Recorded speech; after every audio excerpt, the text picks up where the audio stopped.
먼저 읽겠습니다. 사도들이 노임에 그 동료에게 가서 제사장들과 장로들의 말을 다 알리니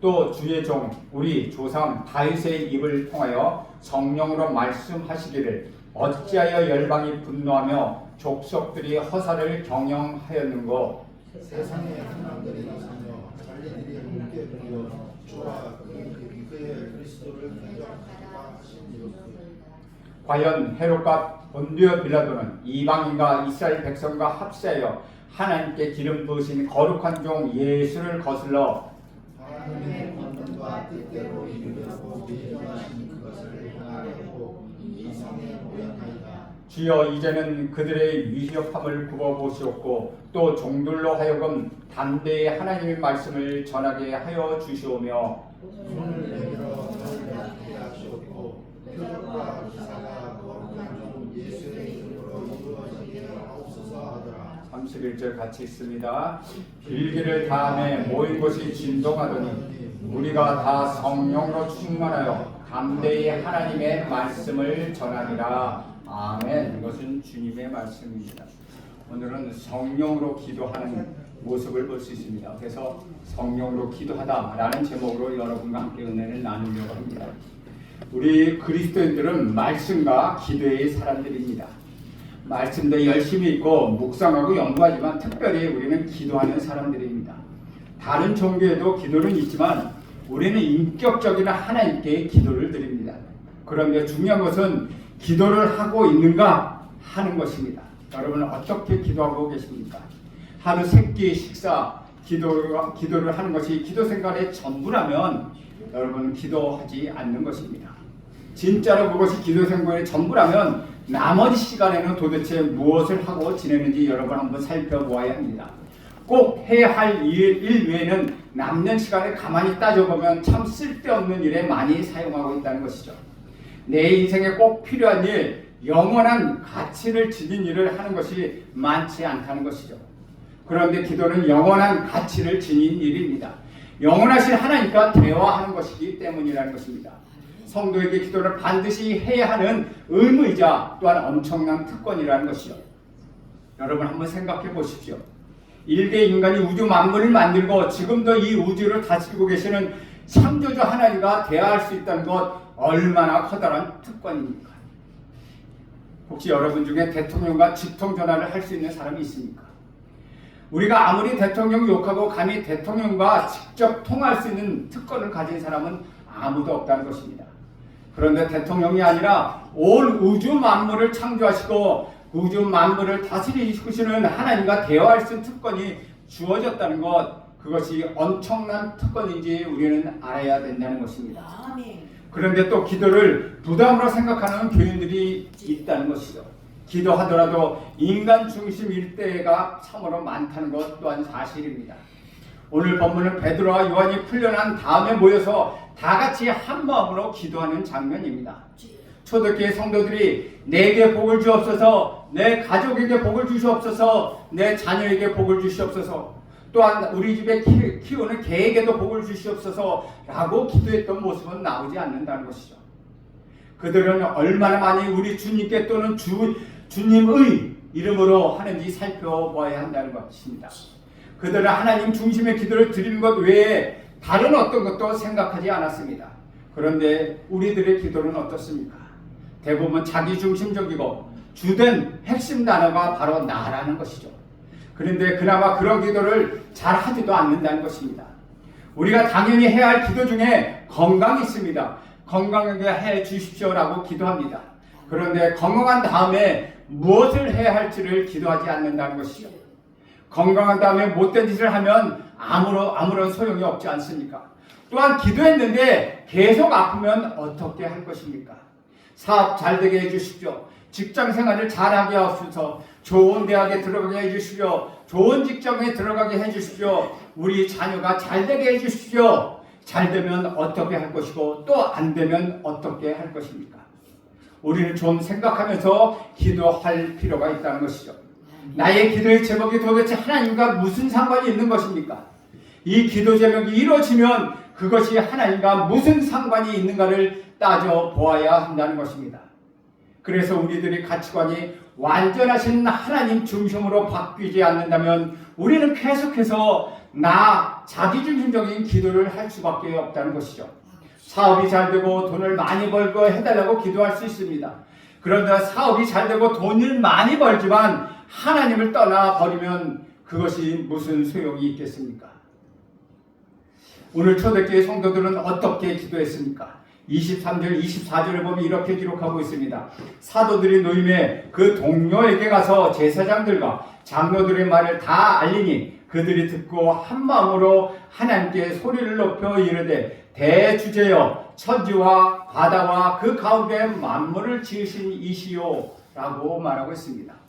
여기에 보면 베드로와 요한이 풀려난 다음에 동료들에게 가서 그가 있었던 일을 알리고 함께 기도합니다. 그런데 그들의 기도에는 두 가지 태도가 나타납니다. 첫째는 한 마음으로 기도했다는 것이죠. 마음이 뿔뿔이 흩어져서 자기가 말하고 싶은 대로 자기가 원하는 대로 기도한 것이 아니라 그들은 마음이 하나가 되어 기도했다는 것이죠. 사내들인 공예에서 풀려난 베드로와 요한이 교회에 가서 그 상황을 보고하고 성도들은 앞으로 엄청난 박해가 우리에게 올 것이구나 라고 생각하며 담대히 신앙을 갖기 위해서 기도했다는 것입니다. 어려운 상황 속에서 큰일 났네. 이제 우리는 어떻게 하면 좋을까? 야, 빨리 도망가자. 우리 빨리 숨자. 맞서 싸우자. 혹은 칼과 무기를 준비하자. 라며 의견이 분분하고 흩어진 것이 아니라는 것이죠. 그들은 마음을 하나가 되어 기도했습니다. 분열됨이 없이 한 마음이 되었다는 것이죠. 이 박해는 오히려 교회를 더욱더 튼튼하게 하고 영적으로 단련시키는 결과를 가져왔습니다. 여기서 한 마음이라는 것은 나누지 않은 마음, 일치된 믿음으로 기도했다는 것입니다. 이것이 바로 우리가 즐겨 이야기하는 합심기도입니다. 구약시대에도 함께 기도하고 찬양했지만 합심기도는 특히 오순절에 성령이 임하신 이후부터 시작된 기도의 패턴이라는 것이죠. 성도들이 함께 모여 마음을 합하여 기도하는 것, 성령시대의 가장 큰 축복 중에 하나입니다. 한 마음으로 기도하기 위해서 당연히 함께 모여야 합니다. 같이 모여 한 마음으로 기도했다는 것입니다. 120명이 합심하여 기도하고 있을 때 오순절 성령이 내려오셨고 성령의 능력을 불길같이 받고 성령의 능력으로 힘입어 여러 가지 일이 일어났다는 것이죠. 둘째로 이르는 하나님께 소리 높여 기도했습니다. 이것이 소위 한국교회가 익숙한 통성기도라는 것이죠. 통성기도를 하지 않는 분도 있지만 기도를 왜 그렇게 요란하게 해야 되느냐, 경건해야 하지 않느냐고 말하는 분도 있습니다. 그래서 묵상기도가 유일한 기도의 스타일들은 그런 분이 꽤 있다는 것이죠. 특별히 우리 성결교회는 통성기도로 시작하는 성결교회입니다. 북치고 장구치고 꽹가리 치며 찬송하고 춤추고 노래하며 큰 소리로 함께 기도하고 축제처럼 예배를 드렸습니다. 그런데 어느 날부터 조용히 기도하는 것을 선호하게 되었습니다. 물론 조용히 기도하는 것 더 중요하고 그 선호하는 것 그 자체가 문제가 되는 것은 아닙니다. 그런데 기도는 조용히 해야만 하는 것, 거기에 문제가 있다는 것이죠. 그것은 성경적이지 않다는 것입니다. 성경에도 시끄럽게 기도했습니다. 또한 시끄럽게만 기도해야 한다는 것, 거기에도 문제가 있다는 것이죠. 조용히 기도할 때도 있습니다. 조용히 기도할 때도 있고 크게 소리 높여 기도할 때도 있다는 것이죠. 내가 갑자기 교통사고를 당했다고 합시다. 내가 물에 빠져 죽을 위기에 따랐다고 합니다. 그러면 그때 조용히 거기 가시는 분 나를 좀 살려주세요. 그러면 대단히 감사하겠습니다. 라고 말하는 사람 아무도 없다는 것이죠. 그럴 때는 어떻게 합니까? 사람 살려 하고 큰 소리를 지릅니다. 불이 나면 불이야 하고 큰 소리를 외치는 것이죠. 정말 시끄럽고 크게 합심해서 소리 높여 기도할 때가 있다는 것입니다. 그래서 합심해서 한 소리로 기도했다는 것과 소리 높여 기도했다는 것이 따로따로 벌어지는 일이 아니라는 것이죠. 이 둘은 항상 같이 간다는 것입니다. 한 마음으로 소리 높여 기도한다는 것이죠. 우리가 통성기도를 얼마나 한국 사람이 열심히 하는지, 외국에서도 통성기도 합시다 그러면 한국 스타일로 기도합시다, 코리안 스타일이라고 이야기합니다. 코리안 스타일 기도를 합시다 라고 이야기합니다. 그만큼 한국 사람들은 이 통성기도 하는데 익숙했다는 것이죠. 이들이 하나님을 또한 무엇라고 부릅니까? 먼저는 대주제여 라고 말합니다. 원래 종이 주인의 권위를 높여 부르는 호칭, 그것이 대주제여입니다. 그런데 초대교회 성도들이 하나님을 이렇게 부르고 있는 이유가 있다는 것이죠. 지금 베드로와 요한을 통해서 나면서부터 걷지 못한 사람이 일어나는 것, 그런 기적을 보았습니다. 그리고 베드로의 설교를 통하여 그날 남자만 5,000명이 믿게 되었습니다. 이러한 놀라운 역사가 일어나자 사도들의 공회들은 어찌할 줄 모른 채 그들을 위협만 가하고 놓아주었습니다. 이런 과정에서 일어난 하나님의 권능을 찬양하기 위하여 그들은 기도할 때 대주제여 라는 말을 사용하고 있습니다. 또한 이들은 천지와 바다와 그 가운데 만물을 지으신 이라고 선포하고 있습니다. 이것은 찬양합니다. 찬양은 하나님의 하나님 되심을 높여드리는, 그것을 인정해 드리는 것입니다. 노래로만이 아니라 이렇게 말로도 기도로도 찬양할 수 있다는 것이죠. 이것이 바로 찬양의 기도입니다. 이처럼 올바른 기도는 하나님에 대한 올바른 이해를 가지고 시작하는 것입니다. 어려움이 닥쳐오면 우리 시각이 굉장히 좁아집니다. 온통 문제에 쏠려서 굉장히 소극적으로 행동하게 되고 눈이 편협해진다는 것이죠. 다른 것을 보지 못하고 오로지 자기 문제에 몰입되어서 자기 문제만밖에 보이지 않는다는 것이죠. 그 안에 있는 사람만 보인다는 것입니다. 내 문제가 세상에서 제일 심각한 문제가 되어버린다는 것이죠. 그러나 성령으로 기도하는 사람은 하나님이 나의 문제보다 훨씬 더 크신 분임을 알게 됩니다. 사랑하는 여러분, 만약 우리 주님이 정말 하늘과 땅과 그 안에 있는 모든 만물을 창조하신 창조주 하나님이시라는 것을, 그런 사실을 믿으면 두려워할 것이 무엇이 있겠습니까? 창조주 1장 1절 태초에 하나님이 천지를 창조하셨던 그 말씀 하나만 믿어도 우리에게는 아무런 문제가 없다는 것입니다. 온 우주 만물은 아무것도 없는 데에서 창조하신 능력의 하나님이시라면 그 하나님을 묻는데 무엇이 문제가 되겠습니까? 우리 문제는 위로 올라가 아래를 내려보다 볼 필요가 있다는 것입니다. 하나님께서 하늘에서 땅을 내려다보시듯이 우리도 위로 올라가 이 상황을 점검하고 내려다볼 필요가 있다는 것이죠. 그렇게 하나님 눈으로 우리 문제를 가지고 볼 때 문제는 여전히 그 자리에 있지만 그 문제는 더 이상 나에게 문제가 되지 않는다는 것입니다. 25절 26절에 보면 이렇게 기록합니다. 또 주의 종 우리 조상 다윗의 입을 통하여 성령으로 말씀하시기를 어찌하여 열방이 분노하며 족속들이 허사를 경영하였는고 세상에 군왕들이 나서며 만물이 함께 모여 주와 그의 그리스도를 대적하는도다 하신 이로소이다. 성령의 감동으로 성령의 인도하심에 따라 하는 기도, 초대교회 성도들은 놀랍게도 다윗의 시를 인용하여 기도하고 있습니다. 우리 성경에 보면 이 부분에 주가 달려있는데 이 부분은 시편 2편 1절에서 2절 말씀으로 기록되어 있습니다. 이것이 바로 시편의 인용문이라는 것이죠. 이들은 말씀으로 기도합니다. 자기 감정대로 기도하지 않습니다. 말씀과 기도는 항상 같이 가는 것입니다. 말씀을 통하여 하나님이 그분이 생각과 마음을 알려주시고 우리는 기도로 우리의 마음을 하나님께 아뢰는 것입니다. 그리고 하나님의 뜻을 기다리는 것입니다. 기도는 하나님이 이렇게 하세요, 저렇게 하세요 하나님께 지시하는 것이 아니라 하나님의 뜻을 기다리는 것, 그것이 바로 기도라는 것입니다. 아멘. 진정한 기도는 단순히 제가 지금 너무 힘드니까 이 상황을 해결해 주십시오, 이 문제를 치워주십시오 라고 하는 것이 아니라는 것입니다. 어떻게 하면 이 상황에서 하나님 뜻이 나를 통하여 이루어질 것인가를 여쭤보는 것, 그것이 기도라는 것이죠. 아멘. 하나님, 이 고통, 이것이 무슨 뜻입니까? 어째서 이런 일이 일어났으며 곧바로 이 질문을 기도해 보아야 합니다. 지금 이 상황에서 좋은 것은 무엇인가? 조금 더 나가면 지금 이 상황에서 하나님께서 나에게 원하는 것이 무엇인가? 그것을 기도로 하나님께 대화로 알려드리는 것입니다. 하나님, 지금 이 상황에서 나에게 원하신 것은 무엇입니까? 특히 내 마음을 괴롭고 불편하게 하는 일이 일어났다면 꼭 그렇게 우리는 여쭤보아야 합니다. 하나님, 이 상황에서 지금 하나님이 제게 원하신 것은 무엇입니까? 우리는 그 뜻을 찾아보아야 한다는 것입니다. 오늘 본문에 보면 어찌하여 열방이 분노하며, 이것은 시편 2편인데 열방이라 세상의 군왕들은 예수님이 십자가를 처형한 로마 정부를 말할 수 있습니다. 관리들은 예수님을 죽이려고 뒤에서 음모를 꾸기고 사주한 유대인 종교 지도자들입니다. 속속들은 종교 지도자들에게 선동되어서 예수님을 십자가에 못 박으라고 외쳤던 군중들입니다.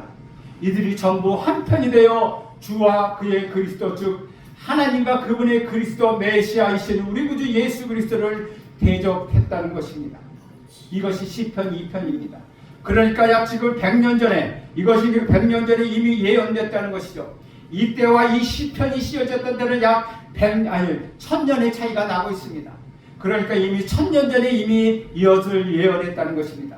그런데 1000년 전에 이미 이것에 대해 알려주었다는 것이죠. 27절에 보면 과연 헤롯과 본디오 빌라도는 이방인과 이스라엘 백성과 합세하여 하나님께 기름 부으신 거룩한 종 예수를 거슬러 라고 말하고 있습니다. 1000년 전에 예언됐던 그 말씀이 지금 이루어지고 있는 것을 이들이 성령으로 깨달았다는 것이죠. 1000년 전에 예언됐던 그대로 과연 이라는 말을 사용하고 있습니다. 과연 이루어졌다는 것입니다. 헤롯과 본디오 빌라도를 통하여서 그랬다는 것입니다. 사실 헤롯과 본디오 빌라도는 서로 원수지간이 아닙니까? 빌라도는 로마에서 파견된 로마인으로서 유대 총독이었고, 헤롯 대왕은 갈릴리와 베레아를 다스리는 분봉왕이었습니다. 그러니까 자기를 다스리는 곳에서 로마 총독이 와서 다스리니 정치적으로 얼마나 라이벌이 되겠습니까? 그런데 이들이 예수를 죽이는데 손을 잡았다는 것입니다. 또한 바리새인과 사두개인은 어떻습니까? 그들도 마찬가지였다는 것이죠. 바리새이파와 사두개이파의 그 당시에 유대 종교의 양대 종파였습니다. 이들은 서로 라이벌 관계였습니다. 바리새파는 주로 서기관들이었고 사두개인들은 주로 제사장직을 맡았습니다. 서로 적대시하는 관계였는데 예수를 죽이기 위해서 이들이 하나가 되었다는 것입니다. 또 유대인들은 어떻습니까? 유대인들이 이방인들과 합세해서 유대인과 이방인 로마 군들이 하나가 될 수 없는 사람들입니다. 지금 로마 사람들이 자기를 압제하고 있는데 어떻게 유대인들이 그들과 합세할 수 있겠습니까? 그런데 그들이 예수를 죽이기 위해서는 하나가 되었다는 것이죠. 하나님께서 기름 부으신 거룩한 종 우리 구주 예수 그리스도를 거스르기 위하여 빌라도와 헤롯이 하나가 되었고, 이방인과 이스라엘 백성이 합세하였고, 사두개파와 바리새파가 합세하였다는 것입니다. 정상적으로 하면은 있을 수 없는 연합이라는 것이죠. 우리는 이것을 야합이라고 이야기합니다. 예수를 죽이기 위해 그들은 하나가 되었습니다. 그러나 악한 무리들이 하나가 됨에도 불구하고 우리 하나님은 전혀 흔들리지 않으셨습니다. 아니, 오히려 더 오래전부터 이런 악한 연합을 이루실 것을 미리 알고 계셨다는 것이죠. 28절에 보면 하나님의 권능과 뜻대로 이루려고 예정하신 것을 행하려고 이 성에 모였나이다. 이것이 무슨 말이십니까? 하나님 뜻대로 이루려고 예정하신 그것이 바로 죄로부터 우리를 구원하시려는 우리 구주 예수 그리스도의 십자가의 사건입니다. 십자가에서 처형당할 것은 그들의 악한 음모의 결과였지만 그들이 그렇게 악했음에도 불구하고 놀랍게도 거기에 하나님의 뜻이 이루어졌다는 것이죠. 그것을 그들은 전혀 알지 못했습니다. 그런데 하나님은 그들의 악함조차도 사용하셔서 온 인류의 구원을 이루시는 데 사용하셨다는 것이죠. 예수님의 십자가의 사건에 대한 요한복음 10장에서도 말씀하시는 대로 로마와 유대인들의 음모를 알고도 힘이 없으셔서 당하신 것이 아니라는 것이죠. 오직 그 길, 즉 십자가의 죽음만이 인류의 죄를 구원하실 길이라는 것을 아셨기 때문에 우리 예수님이 스스로 자신의 목숨을 내어주신 사건입니다. 내가 스스로 버리노라. 버릴 권세도 있고 다시 얻을 권세도 있다고 우리 주님은 말씀하셨습니다.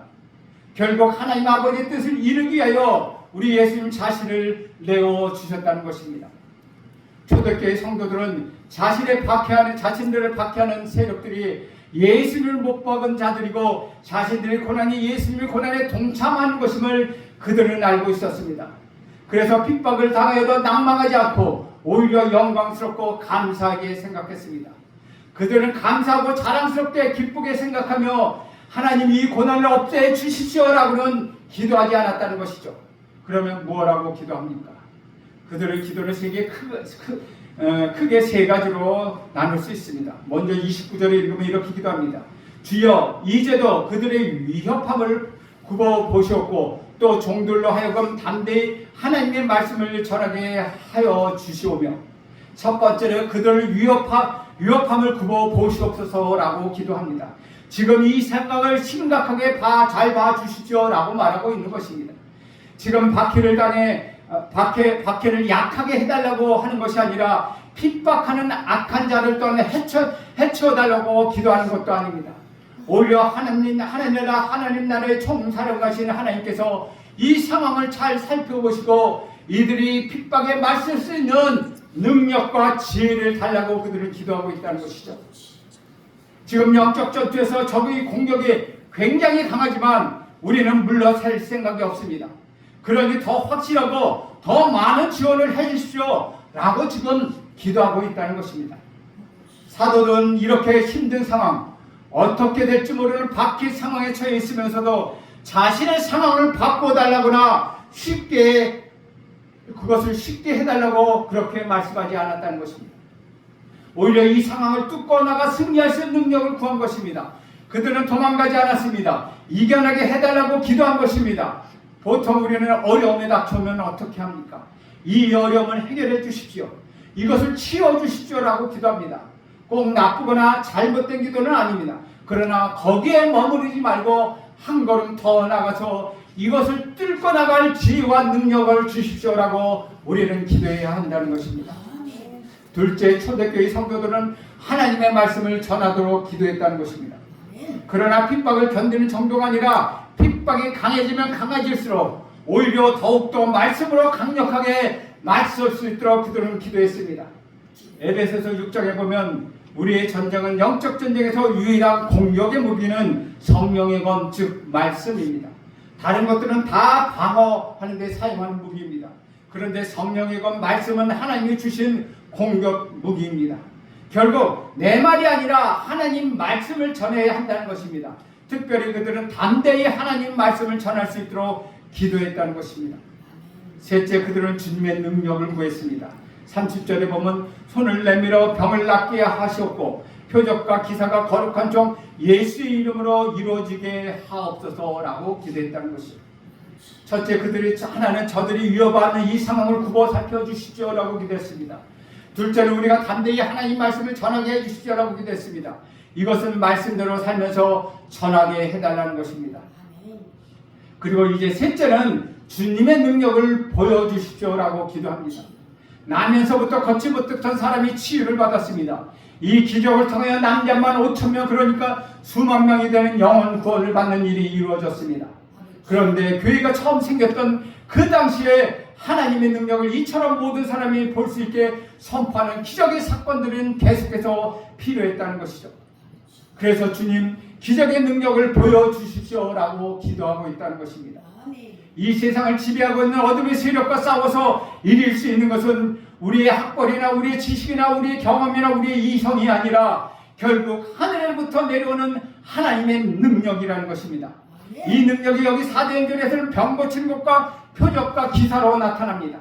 그런데 어떻게 나타났습니까? 거룩한 종 예수의 이름으로 이루어진다는 것입니다.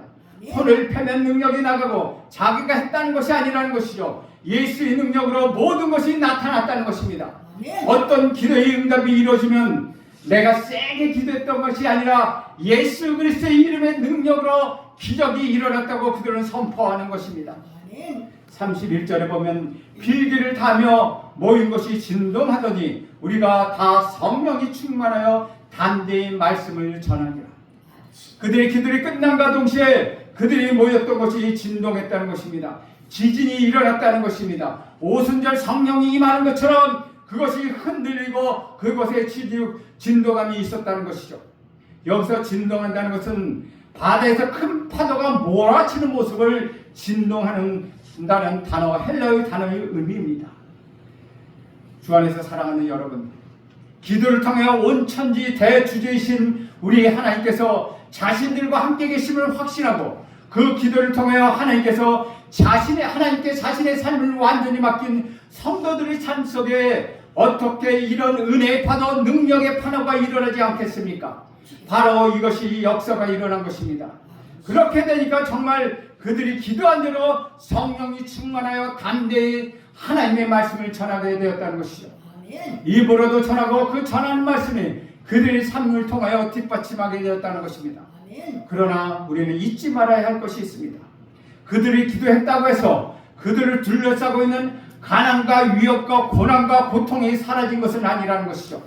그들이 기도했음에도 불구하고 그들은 여전히 가난하고 여전히 힘들고 여전히 핍박 속에 있고 박해 속에 있다는 것입니다.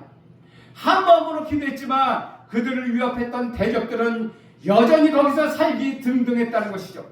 그들이 기도했다고 상황이 바뀐 것은 아닙니다. 기도하기 전이나 기도한 후나 그들이 처한 상황은 똑같고 그대로였다는 것입니다. 그러나 그들이 천지 대주제이신 하나님께 기도했을 때 그들을 둘러싸고 상황은 그들에게 전혀 문제가 되지 않았다는 것입니다. 가난도 핍박도 환난도 죽음도 결코 성도들을 넘어뜨릴 수가 없다는 것이죠. 오히려 성도들을 둘러싸고 있는 어려운 현실들은 그들로 하여금 더욱더 하나님을 의지하고 하나님과 동행하게 하였다는 것이죠. 더 나아가서 하나님 뜻을 구하며 하나님 능력으로 나가게 하는 은혜가 있었다는 것입니다. 결국은 그들은 세상이 감당할 수 없는 성도들이 되었다는 것이죠. 이 얼마나 놀라운 일입니까? 이런 성령으로 기도한 결과 모두가 성령 충만하여 담대하게 하나님 말씀을 전했습니다. 담대히 말씀을 전했다는 것은 그들이 말씀 그대로 살았다는 것이죠. 사랑하는 성도 여러분, 예수를 믿든 예수를 믿지 않든 똑같이 위협적인 상황에 처한다고 할 수 있습니다. 암에 걸리고 교통사고도 나고 회사가 부도나기도 합니다. 믿든 안 믿든 똑같이 당할 수 있다는 것이죠. 그러나 예수를 믿지 않는 사람은 당하는 환난과 예수를 믿는 사람이 그 당하는 환난에는 커다란 차이가 있다는 것입니다. 예수를 믿지 않는 사람에게는 결국 이 땅의 것이 그들이 삶의 목적입니다. 그래서 물질적인 복이 있으면 행복해지지만 그것이 사라지면 행복도 같이 사라져서 불행해진다는 것입니다. 이 세상의 소망이 사라져 버린다는 것이죠. 그러나 예수를 믿는 사람은 고난과 어려움과 그 넘어 있는 하나님의 섭리를 깨닫게 된다는 것입니다. 하나님이 왜 우리에게 이런 고난의 순간을 주셨는가? 왜 내게 이렇게 어려운 순간, 심지어는 죽음의 위협까지 때로는 겪게 하시는가? 저 영혼을 바라보도록 훈련시키기 위한 것이라는 것입니다. 주 안에서 사랑하는 여러분, 그래서 예수를 믿는 사람은 어떤 의미에서는 더 고달프고 더 힘든 삶을 사는 것 정상이라는 것입니다. 사실 예수를 믿지 않을 때는 별것 아니었는데 예수를 믿고 보니까 더 힘들어질 수가 있다는 것입니다. 왜 그렇습니까? 우리는 영원한 가치를 바라보고 살 수 있도록 훈련하시기 때문이라는 것이죠. 초대교회 성도들은 바로 그 영원한 가치를 보고 죽음의 위협으로부터 그들은 담대하게 기도하고 말씀을 전했다는 것입니다. 그들은 결코 이 세상을 모면해 주십시오라고 기도하지 않습니다. 지금 상황을 구워 보십시오. 하나님 말씀대로 나아가 살게 해 주십시오. 말씀을 담대히 전하게 해 주십시오. 그리고 우리 주님의 능력이 나타나게 해 주십시오라고 그들은 기도했습니다. 사랑하는 여러분, 성령으로 기도하십시오. 성령의 기도의 능력을 체험하십시오. 성령의 기도는 세상을 이기는 능력입니다. 성령의 기도는 여러분에게 승리를 가져다 줄 것입니다. 성령의 기도는 여러분이 승리하며 세상이 감당하지 못할 사람으로 만들어 주실 것입니다. 성령의 기도로 기도할 때 여러분의 닥치는 그 모든 문제는 문제가 되지 않습니다. 하나님이 우리에게 그것을 헤쳐나갈 힘을 주시고 지혜를 주시고 능력을 더해 주실 것입니다. 그러므로 성령이 하는 기도로 통하여서 여러분의 인생은 승리하는 인생, 모든 위협으로부터 하나님이 해방되는 인생, 자유로운 인생이 될 것입니다. 우리 하나님이 그렇게 해 주실 것입니다. 기도하겠습니다. 하나님, 베드로와 요한이 풀려난 후에 합심으로 한 마음으로 기도한 것처럼 우리 성도들과 한 마음 합심으로 기도하게 하옵소서. 성령의 능력으로 기도한 것처럼 성령의 능력으로 우리를 기도하게 하시고 성령의 기도를 체험하게 하시며 성령의 기도를 통해서 담대하게 살아갈 수 있도록 인도하옵소서. 예수님의 이름으로 기도합니다. 아멘.